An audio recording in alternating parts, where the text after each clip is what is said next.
Host nation Tanzania gave a very humiliating report card as their under-17 side finished as Group A's sick man with 0 points, while all 4 semi-finalists have paved their way to the FIFA Under-17 World Cup, which will be coming up later this year in Brazil. And then a Tanzanian female referee on Sunday became the first woman to handle a game at the Afcon at all categories. Find out who she is just ahead. Cristiano Ronaldo becomes the first ever footballer to win the league titles in England, Spain and Italy as the Portuguese guided Juventus to their 8th successive title over the weekend. Thanks for honoring our invitation on Africanews. Football Planet starts right now.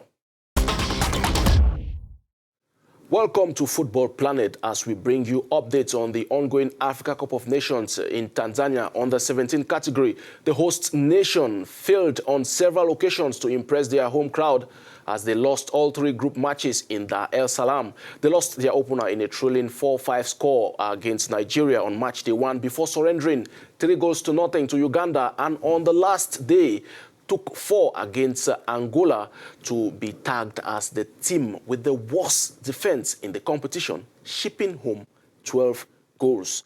Now, Nigeria finished with the best up front, scoring 7 times in 3 games, while Cameroon conceded just once throughout the group stages. The semi-final pairing will have this to offer.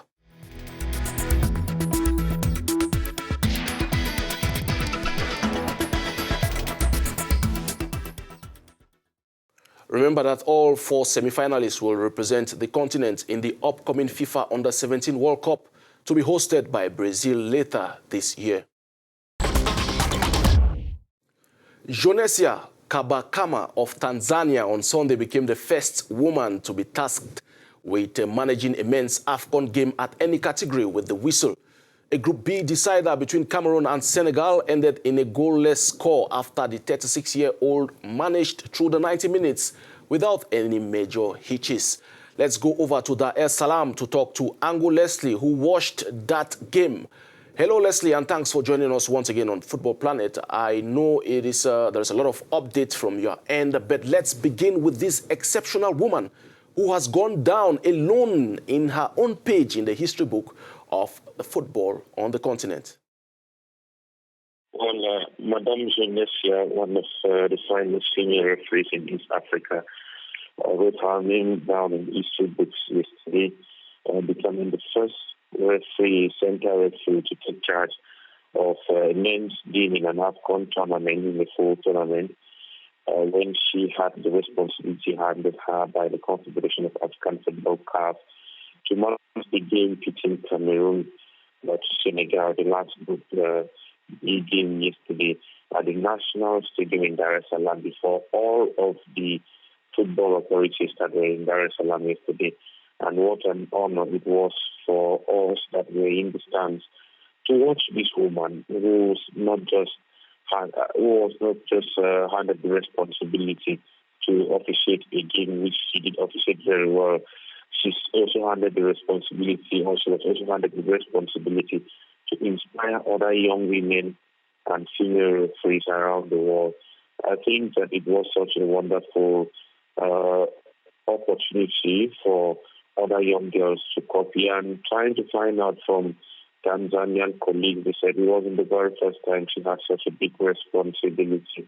That in 2016-2017 season, this young lady, Janeshia, who was also in Ghana for the women's Afcon, she was voted the best referee in Tanzania as a woman.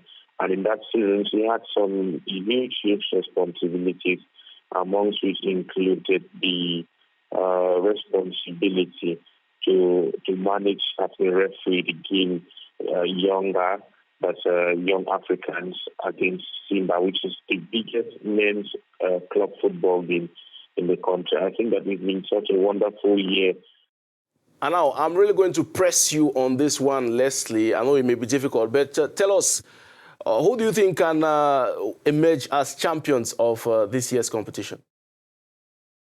I think that attack win you games, defense win you titles, good goalkeepers help in the process of winning titles. I think Nigeria, the fact that Nigeria have leaked in 4 goals in the opener against Tanzania, 1 goal in their last group game against Uganda, it doesn't help them with 5 goals considered. But the semi is a different tournament, and they have the potential to get goals. There's no doubt about that. Wisdom Obani, one of their forwards, is the deputy leading scorer in the tournament. I think that, as far as I'm concerned, Cameroon with their best defense and Nigeria with their best attacking team are the front runners in the semi-final. But like I said earlier, it's a whole new competition when it gets to the semi. These countries like Angola and Guinea have qualified for the World Cup already. I will be under less pressure and there will be less expectation in their country, given that they have probably said that they have attained their objective. But who knows? Who knows? I think that all the 4 nations have a chance to have a say. But the Cameroon team looks very confident. The Nigeria team looks very confident. I think that as far as I'm concerned, those 2 teams are favourites. Thanks, Leslie. It's always a pleasure having you on Football Planet. Now, he is the only footballer to have won the league titles in England, Spain and Italy. Cristiano Ronaldo won 3 titles with Manchester United before his record transfer move to Madrid, where he won the league twice. In his first season in Turin, he has won the Scudetto with Juventus. It is the first time in Europe's 5 major leagues, that is in Italy, England, Spain, Germany and France, that a club has won 8 straight titles. Fans of the old lady had a mixed reaction as their Champions League expectations overshadowed the Scudetto. 8 times in a row, Juventus grabs the prestigious Scudetto title.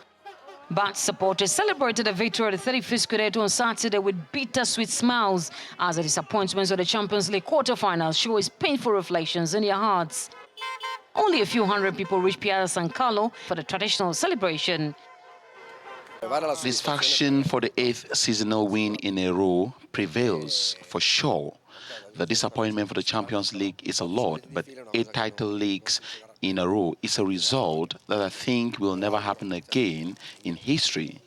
At least I hope so. We can go on like this, but we have already achieved an outstanding outcome. Winning the Champions League is difficult. It's like a lottery. It takes only skill, but also a bit of luck, something that we have always lacked in recent years. For next season, however, I am very, very confident. I don't know whether Juventus should change some of their players or their coach, but something has to change. Otherwise, Cristiano Ronaldo will leave us for sure. It was a badly suffered win today because Juventus did not play well, but they deserve it, and it was high time. Juventus have been at odds with some areas of their fans this season, especially the ultras who have taken strike action and even participated in intra-fan chanting and arguments.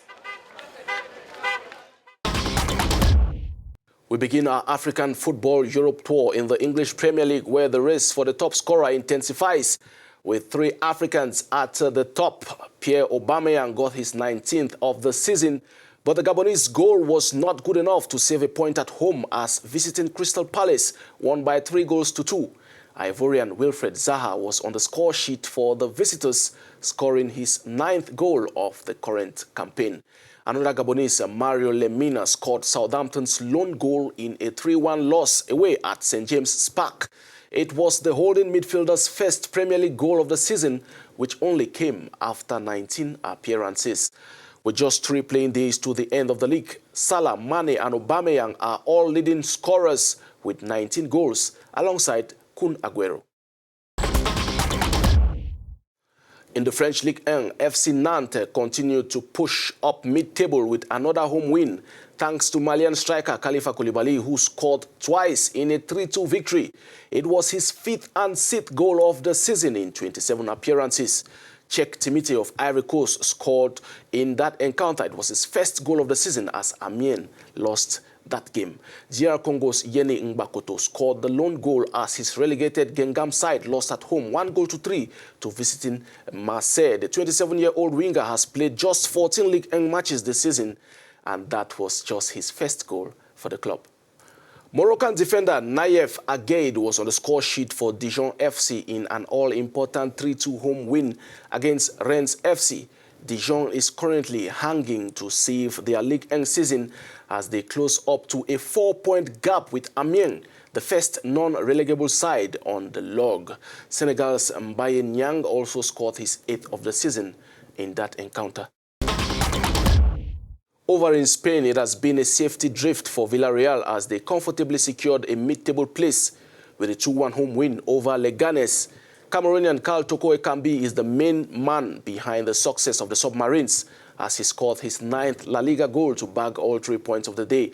Nabil El Zah, a Moroccan winger aged 32, pulled one back for LC Leganes with his 4th goal of the season. In the Serie A, Ivorian midfielder Hamed Junior Traore scored his season opener for Empoli, though his goal was not good enough to save his side from a 2-3 home defeat at the hands of visiting Spal FC. No African was celebrated this weekend in the German Bundesliga, and also Paris Saint-Germain won their 8th Ligue 1 title over the weekend. The Parisian side have now won the title 6 times in the past 7 seasons and can win a domestic double when they face Stade Rennais in the French Cup final next Saturday. And with that, we conclude today's show. Get more sports news on our website on www.africanews.com. From myself and the team, see you next week, Monday. Mukolo Mususu.